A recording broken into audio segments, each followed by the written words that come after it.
Today, we are going to make some grass. No, I'm not in Colorado, so it's not going to be that kind of grass. It's our techniques that are so simple and sensible, your mowers have practically built themselves.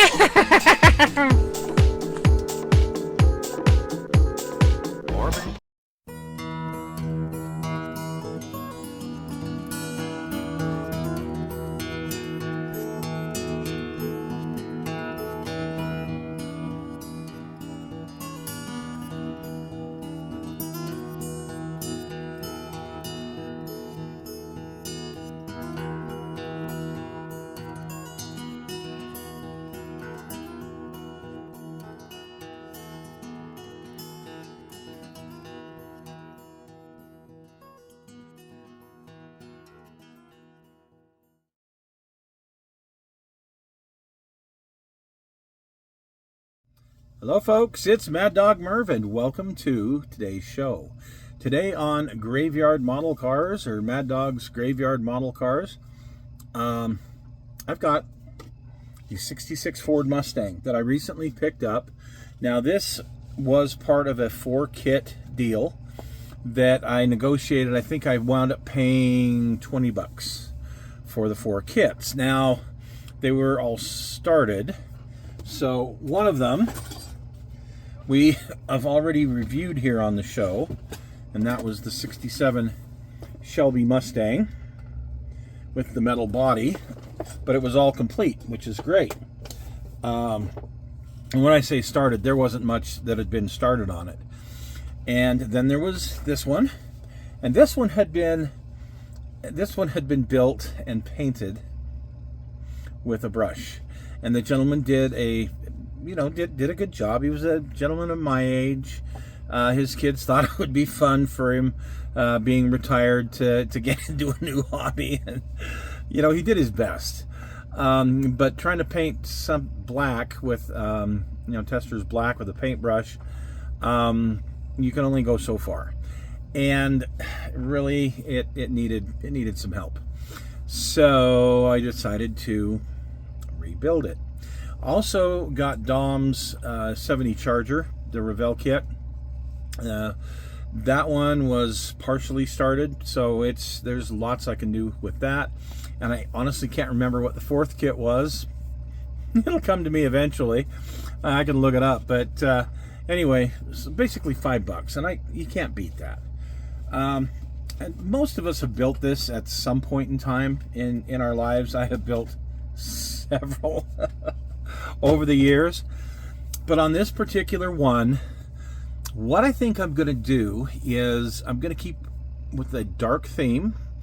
I'm going to go black interior, and I'm going to show you guys how I do black cherry or burgundy, however you want to call it, but I'll show you guys how I do it. So stick with Mad Dog Merv as we look at this 66 Mustang coupe that I'm rebuilding. Okay, so I don't know that it was the regular Tester's bottle paint or if it was one of those that comes in the little plastic kits. I really don't know, but it was pretty wimpy. And the guy didn't do a bad job, but it just wasn't where I want it to be. So here's what the body looks like after I took everything apart. And what I used was Tamiya lacquer thinner. I used that on a paper towel and just rubbed it down a few times and was able to get all of that paint off. So yay for me, the paint stripping went pretty easy this time. Once I had that stripped, I went ahead and primed it with some, I think it was the Tamiya white surface primer. I shot it through my airbrush, and I really like how it turns out. So the body was in decent shape. Now over that, after that dried, I used this LP40, which was new to me. It thins very well with Tamiya lacquer thinner, and man, does this spray well. So I put on this metallic black, excuse me, and I think it looked really good. This is going to make a nice base for the next thing I do, which is the Tamiya TS74, so the spray can of red clear, not airbrush, and you're going to see the results here in a minute. So For the rear end, tried to put these big tires on. It wasn't going to work because it's a one-piece rear suspension. So I actually used some Milliput, made something that looked like a 9-inch rear end, put it on the existing 9-inch rear end, and actually doesn't turn out too bad. You'll see here in a few minutes. The interior, yep, just good old bone stock looking, no real color, no chrome or anything. We're going to have to change this. And fortunately, with my 3D printing, some of the stuff that I have, poof, this cool chain steering wheel. There's one of those surfer pedals that most of us had back in the 70s and 80s. I went ahead and put some black flocking for the carpet and the door handles, the window regulators. They are 3D printed as well.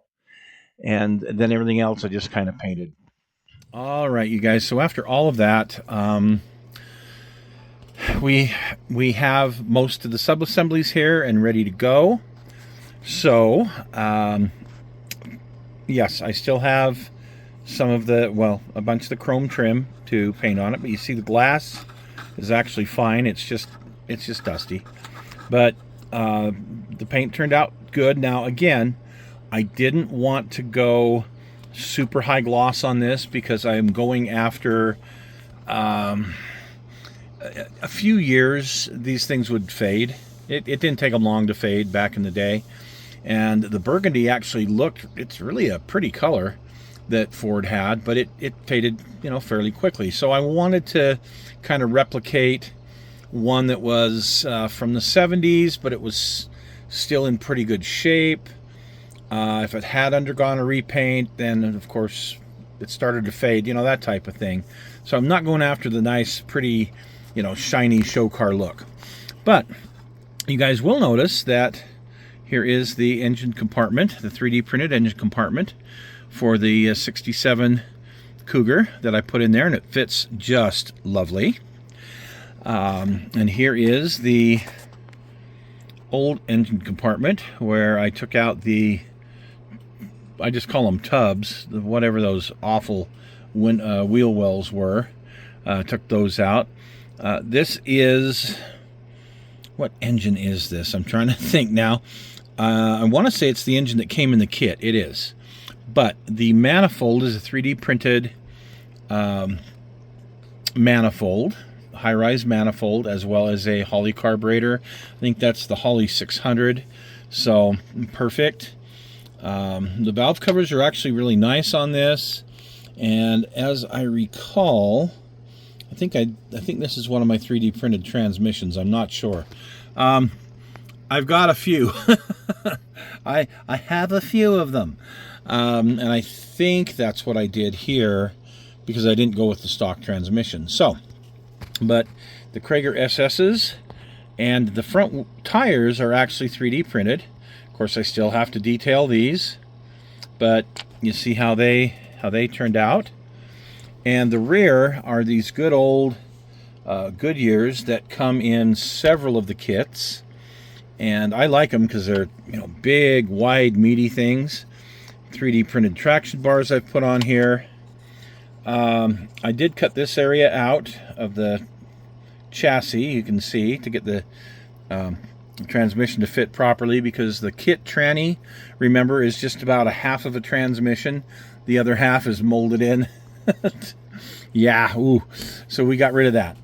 But I did keep the axle, the solid axle that came with it. So decided to give it the red oxide primer with some black for the rails, frame rails. Now I have kept this part of the exhaust on here. I decided not to, I just wasn't going to mess with that. And well, you guys saw what I did as far as the rear end, and yes, I actually have a drive line to put in this, and I will probably remove that one, but I do have a drive line that I can put in this. But those are the 3D printed traction bars.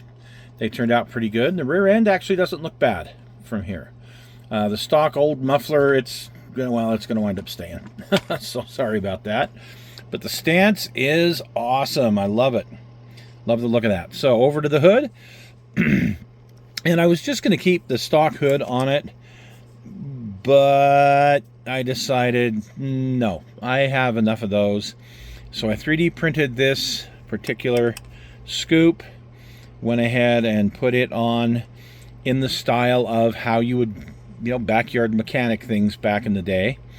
So, it fits a little funky, but it is, for the time period, it works.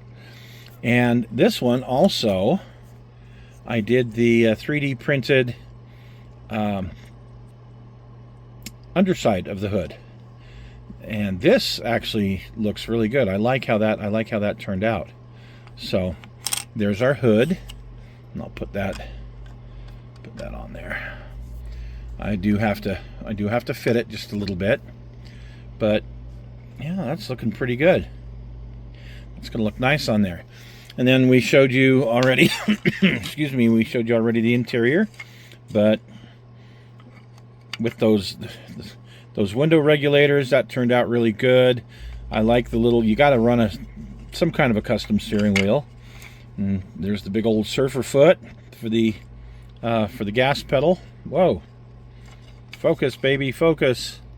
Other than that, it's just painted. The rest of the instrument panel is painted, and I did add a aftermarket radio, cassette or 8-track. I can't remember. I think this one's a cassette, but anyway, an aftermarket radio in there. I did want to put some nice speakers here in the back window, but this back shelf is not accurate, and I wasn't going to spend the time to accuratize it so that I could get the speakers to fit, so we're just going to go without. But the rest of the parts, one of the things I did 3D print was a radiator. This focus is driving me nuts, by the way. There is a problem here, though. And even though it's a 3-row radiator, this outlet or inlet should be over on this side right here. So I'm going to have to remove that. But otherwise, it makes a pretty good rendition of a radiator for a Cougar or Mustang. Pretty decent. Probably going to toss this battery and get a better battery in there. So yeah, I do have a bunch of touch-up painting to do. Here's a nice little brake booster, or not booster, but yeah, master brake cylinder, which the one that came in the kit was just hideous and undersized. But with this one, as you can see, we have kind of a blank slate to work with here. So I'll have to get a washer bottle, which I've got already in resin. So yeah, we're when it's done, when it's completely done, part 2, this is going to look really, really cool. Okay, 3D printed side pipes, and I tested these out, and they think they're going to be just fine for the length. Painted them a couple of weeks ago with the Alclad with the Molotow chrome, and you can see I can handle them just fine now, so they're nice and dry. Don't handle them a lot though, and I still have to finish putting on the bumpers. But so far, that's where we're at, guys, and this I think is going to be a pretty darn cool looking car when it's done. So stay tuned for part 2. That should be coming up pretty soon.